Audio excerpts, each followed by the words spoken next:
Are you a healthcare professional working with breastfeeding infants? Wish you knew more about assessing and treating tongue ties? Earn continuing education credits and transform your practice with the Professional's Guide to Tongue Tie in the Breastfeeding Infant. It's perfect for any practitioner who works with infants and their mothers, especially those working through feeding challenges. Learn to identify who needs treatment, build a qualified care team, and provide holistic care options. Discover the ins and outs of frenotomy, including procedure preparation and best aftercare practices. By the end, you'll be confidently supporting breastfeeding families armed with the latest protocols and be part of an interdisciplinary community of experts just like you. Tongue ties are nothing new, but the right way to assess and treat them is. Ready to make a real difference? Join now and become a tongue tie expert. Sign up today at tonguetieexperts.net/professional and become the evidence-based resource that your community needs. To show my gratitude, I'm offering you a special discount as a podcast listener.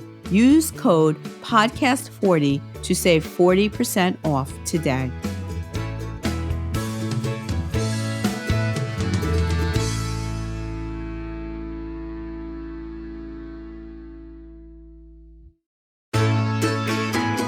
You're listening to the Tongue Tie Experts podcast, a weekly program providing information and support for those families impacted by tongue and lip tie and the professionals caring for them. I'm Lisa Paladino, a midwife and a lactation consultant with over 30 years of experience. If you are a parent looking for answers or a professional who is curious to learn more than what you learned in school on this topic, welcome. This podcast is for you.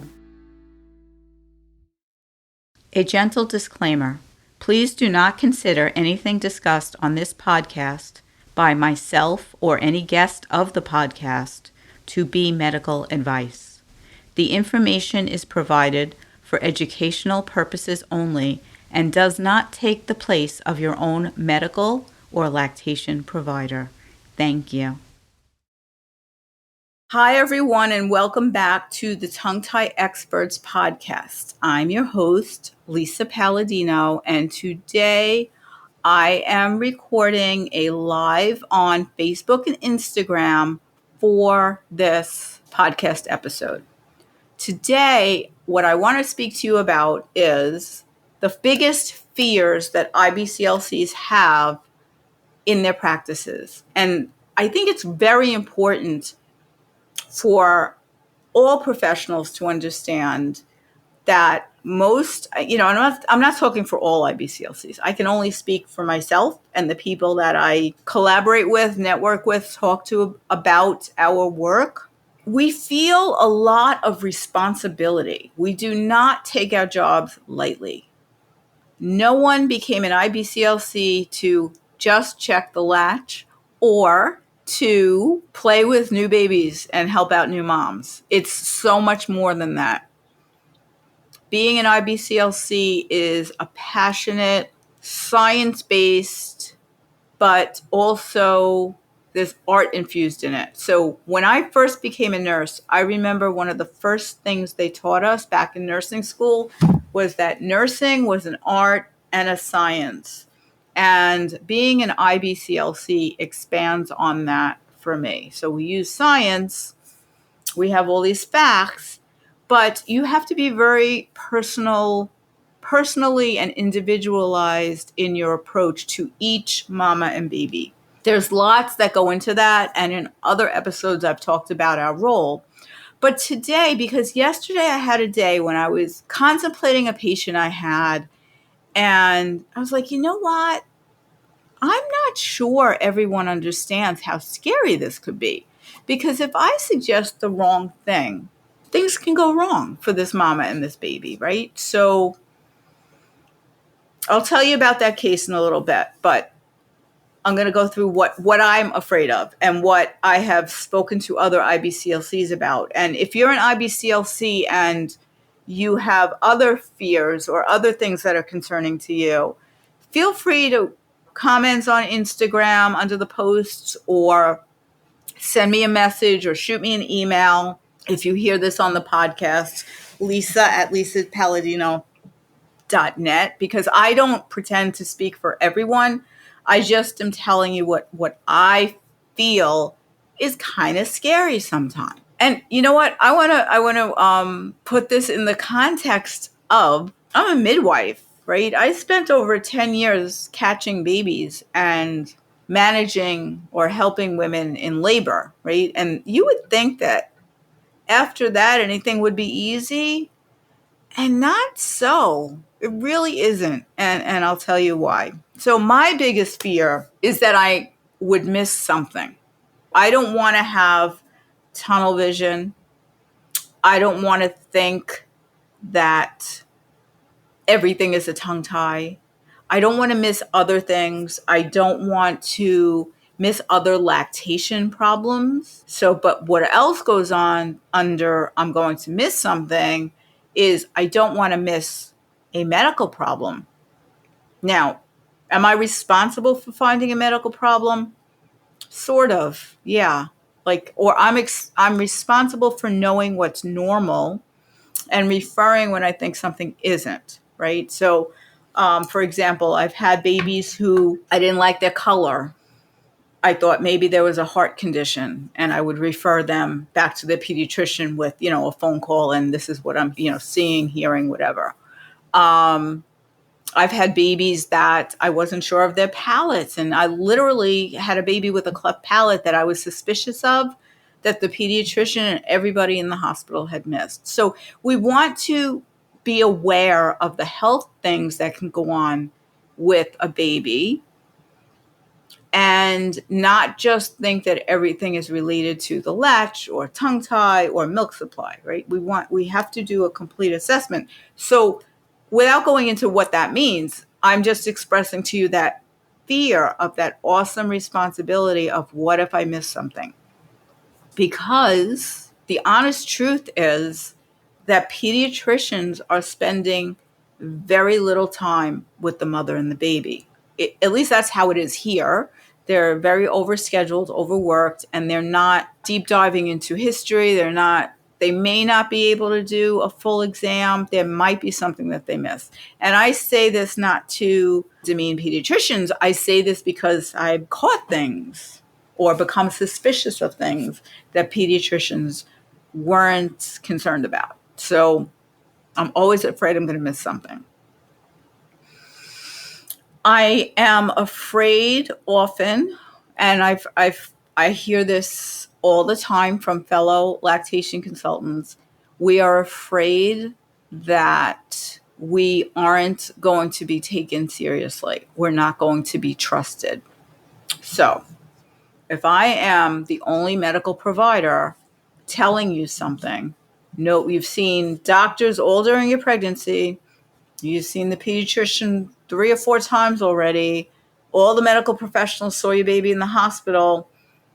And you have this idea. And then I'm telling you something completely different. If I don't have your trust, then I'm afraid you're not going to trust me. And when I say you, I mean, patients in general. So it's hard. It's really hard. So it's extremely important to develop a rapport with the family, not be telling them what to do, just telling them, in my experience, this is what I see. Show them what you see. Educate them. I give resources of my own education materials and education materials written by other people. I send them to like 4 different websites to learn about whatever it is that I'm finding, or needing, whether it be pumping or bottle feeding or safe sleep, anything, what vitamins, I'm very big on vitamin D, so I send them studies about it. I'm not the only one. I'm not like making this up and saying, oh, it's just this way because this is what I think. I have evidence and other people's clinical experience behind what I recommend. But even still, I have that little fear that I'm not going to be trusted or believed, because who am I compared to the doctors, right? I have almost as many years of experience as the doctors, but I digress. Okay, so that's two things I'm afraid of. I'm afraid I'm going to miss something. I'm afraid they're not going to trust me. I'm afraid that they may go to another provider that doesn't agree with my diagnosis. So how many IBCLCs have had this happen? You are sure that there's a tongue tie. It's functional. All the symptoms are there.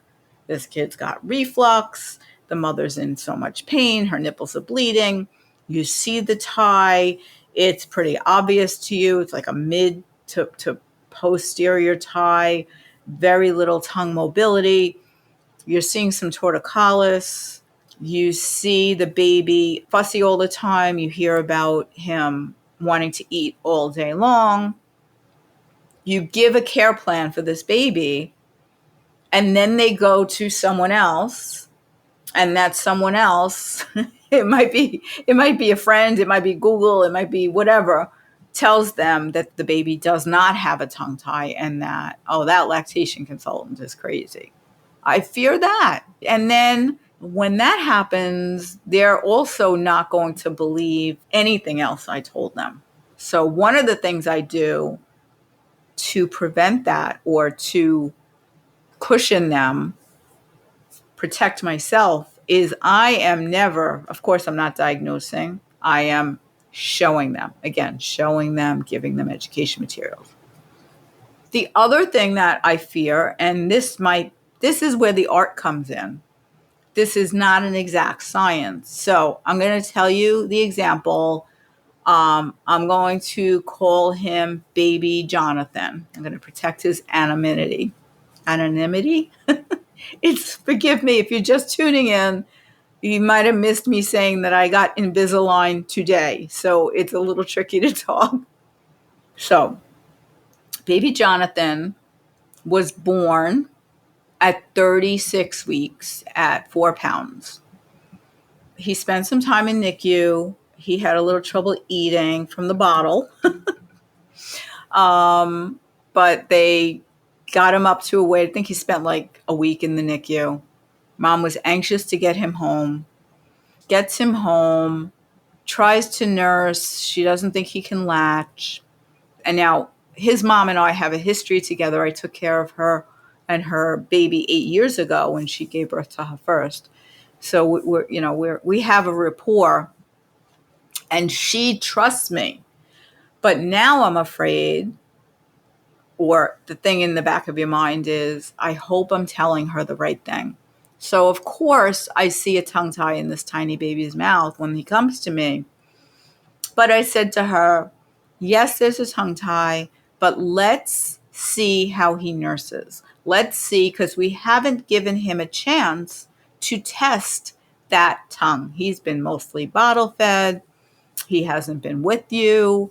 Let's snuggle in a lot at home, spend lots of time skin to skin. I gave her a plan for making sure her milk supply stays up. And let's see what happens. With the caveat of, he does have what appears to be an oral restriction, both tongue and lip, maybe even in the cheeks, but he's so tiny. Let's see what happens over the next few days. So we stayed in touch, and over the next couple of days, she just kept telling me, he's nursing a lot, but it's okay. It's nursing a lot. I'm not in pain. It's okay. So I saw her yesterday after 10 days. And so now baby's 20 days old. He is 1.5 pounds above his birth weight, or he's like 1.6 pounds above his birth weight. That's almost 1.5 pounds. She has no pain. He's having plenty of beautiful yellow poops and nice pees, and everything's fine. He's not spitting up. No problems, no symptoms. I'm not going to go down the symptoms of tongue and lip tie in this chat today, but there's no obvious symptoms of tongue tie, except for the fact that he is nursing almost constantly every 2 hours. And then during the night, he's cluster feeding, which means feeding almost constantly from 1 to 4. So now I have to advise her. There's an obvious tie, lip and tongue. Do we send her a release? Do we wait?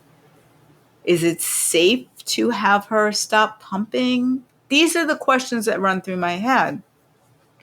And I told her honestly, and the way my mind thinks and the way I sort it out is the symptom of cluster feeding and feeding often, small frequent feedings, that's also a symptom of his prematurity. He is gaining. He's gaining up a storm. She's got great milk. He's nursing at the breast, not causing her pain. So the way I look at it, it's not broken. So we have nothing to fix. With the caveat, we have to keep a really close eye on his weight, and we have to see, do these feedings space out? Does he stop needing to eat constantly? He transferred 2.3 ounces in my office. How amazing is that for a 5-pounder, right? So amazing.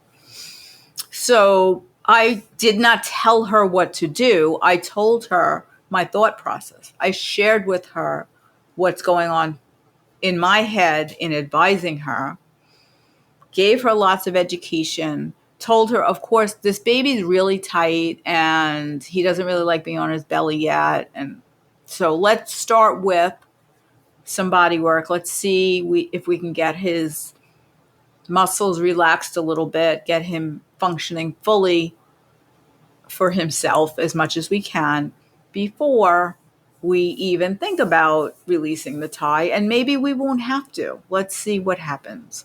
There's no rush because the baby's not in danger. She's not in pain.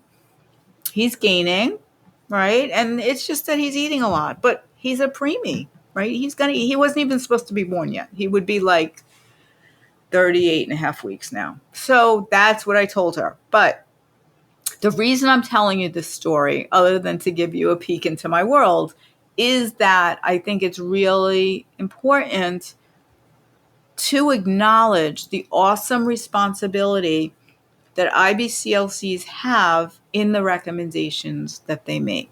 Do I recommend other providers? I preach team approach, and I'm the person in the middle of the team most of the time. So what I tell them to do, what they look to me to do, is an awesome responsibility. And sometimes it can be scary. And I just want to acknowledge that, especially for the new IBCLCs, especially for the IBCLCs who worked in the hospital and now are in private practice or want to be in private practice. I don't want to scare you away. Private practice is wonderful, and I love it. And I'm so glad I made the leap. But I just want to acknowledge that it can be a little scary sometimes, right? Okay, let me see if there's anything else I left on my little list here to talk about.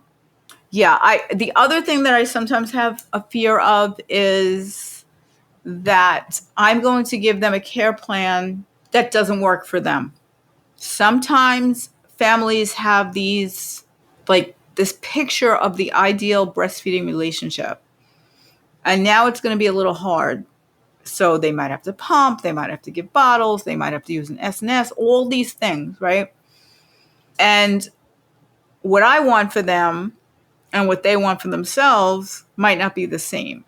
So I'm always afraid I'm not going to match up with their own plans. And I try really hard to explore with them what they're comfortable with, what is too much for them. But sometimes it's impossible to know. Like sometimes a parent will be in my office and say, oh yeah, I can't wait to start pumping. And then when reality sets in, it's just something they can't handle.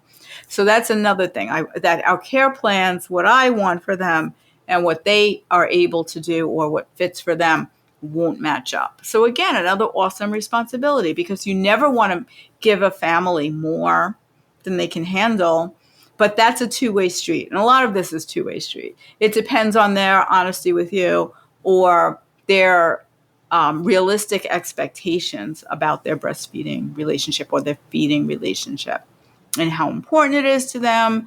If they can actually do the thing, like maybe they have no help. Maybe they have other toddlers at home. Maybe they have grown kids that they're, taking to camp or school or whatever, and they just can't do it.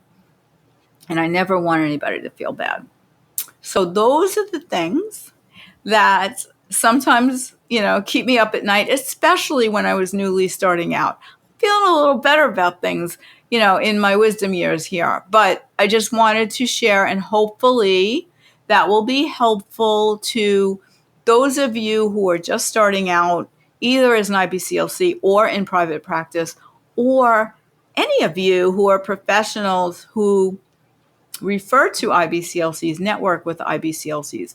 Also, for you parents who are listening, I think it's important too for you to think about the thought process behind what your IBCLC may be thinking and recommending for you. So thanks so much for tuning in today.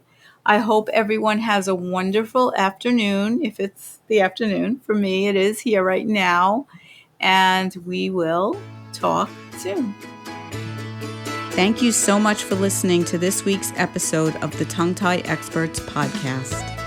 Check out the show notes for useful links about the topics we discussed and for ways to follow us on social media. Please subscribe to us on your favorite podcast app. And if you enjoyed listening, we'd love it if you'd rate, review, and share with your friends and colleagues.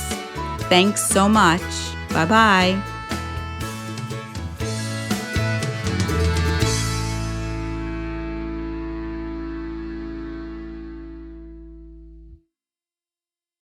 Tongue-tie cases can be confusing, but what if you had a place to ask questions, learn from experts, and connect with professionals who truly understand?